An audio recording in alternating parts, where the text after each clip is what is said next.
ഇനി നമുക്ക് ഡിസ്കസ് ചെയ്യാനുള്ളത് ടാൻജൻറ്റ് ഫംഗ്ഷൻ ആണ് അല്ലേ. അപ്പോൾ ടാൻജൻറ്റ് ഫംഗ്ഷൻ്റെ ഡൊമെയിനും റേഞ്ചും എന്തായിരുന്നു ഓർമ്മ ഉണ്ടോ?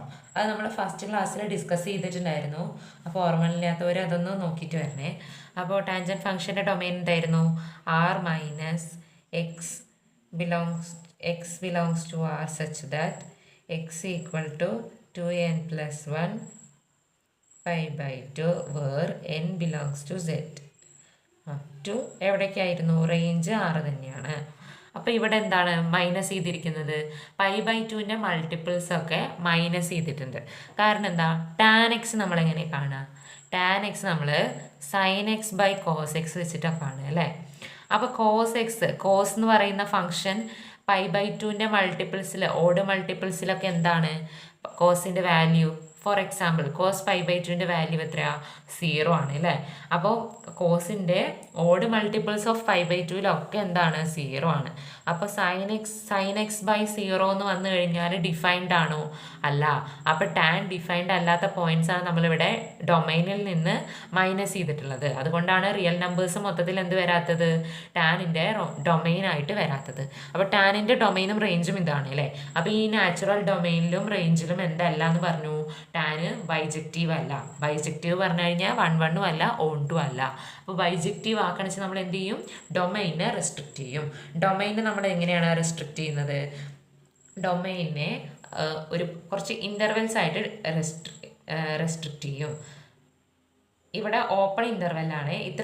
ഇത്രയും നമ്മൾ പഠിച്ചത് ക്ലോസ്ഡ് ഇൻ്റർവെല്ലായിരുന്നു. അപ്പോൾ ഈ ടാൻജൻറ്റ് ഫംഗ്ഷനിൽ നമ്മൾ ഓപ്പൺ ഇൻ്റർവെല്ലാണ് കൺസിഡർ ചെയ്യുന്നത് കേട്ടോ. അപ്പോൾ -3 പൈ ബൈ 2 പൈ ബൈ 2 ഒരു ഇൻ്റർവെല്ല്. അടുത്ത interval -π by 2 pi by 2. Next interval pi by 2 3 pi by 2 etcetera. അപ്പോൾ ഈ ഇൻ്റർവെൽസിലൊക്കെ ടാൻജൻറ്റ് ഫംഗ്ഷൻ എന്താണെന്ന് പറയുന്നത്? 1 1 ആണ്, ഓൺ 2 ആണ്. അതായത് ബൈജക്റ്റീവ് ആണ്. ബൈജക്റ്റീവ് ആണെങ്കിൽ നമുക്ക് എന്ത് പറയാൻ പറ്റും? ടാൻ ഇൻവേഴ്സ് പറയാൻ പറ്റും അല്ലേ. ടാൻ ഇൻവേഴ്സ് നമുക്ക് പറയാൻ പറ്റും. അത് എവിടുന്ന് എങ്ങോട്ടാണ്? ടാനിൻ്റെ റേഞ്ചാണ് ടാൻ ഇൻവേഴ്സിൻ്റെ ഡൊമൈനായിട്ട് വരിക. അപ്പോൾ ഇവിടുന്ന് എങ്ങോട്ടാ? 6ൽ നിന്ന്. അപ്പോൾ ഡൊമൈൻ ഇത് മൊത്തത്തിൽ വരുമോ? ഇല്ല. നമ്മൾ റെസ്ട്രിക്റ്റ് ചെയ്ത ഈ പോയിന്റ്സ് ഇൻ്റർവെൽസാണ് വരിക അല്ലേ. അപ്പോൾ ഫസ്റ്റത്തെ ഇൻ്റർവെല്ലിൽ വെച്ചിട്ട് നമുക്കൊരു ബ്രാഞ്ച് ഉണ്ടാക്കാൻ പറ്റില്ലേ? ടാൻ ഇൻവേഴ്സിൻ്റെ ഉണ്ടാക്കാൻ പറ്റും. ഇനി അടുത്ത ടാൻ ഇൻവേഴ്സിൻ്റെ ബ്രാഞ്ച് എവിടുന്ന് എങ്ങോട്ടാ? 6ൽ നിന്ന് തന്നെയാണ് അടുത്ത ഇൻ്റർവെൽ എടുക്കുക. -π ബൈ 2 പൈ ബൈ 2. ഇനി അടുത്ത ടാൻ ഇൻവേഴ്സിൻ്റെ അടുത്ത ബ്രാഞ്ച് എങ്ങനെ എഴുതാം? 6ൽ നിന്ന് അടുത്ത ഇൻ്റർവെൽ ഏതാ? Pi by 2 3 pi by 2. ഇതൊക്കെ ടാൻ ഇൻവേഴ്സ് എന്നുള്ള ഫംഗ്ഷൻ്റെ ബ്രാഞ്ചസ് ആണ്. അപ്പോൾ ഇതിൽ ഏതാണ് പ്രിൻസിപ്പൽ വാല്യൂ ബ്രാഞ്ച് എന്ന് പറയുന്നത്? Principal value branch. Principal value branch ഇതിൽ ഏതാണ്? Tan inverse from R to -π by 2 pi by 2. ഇതാണ് എന്ത്? Principal value branch of tan inverse എന്ന് പറയുന്നത്.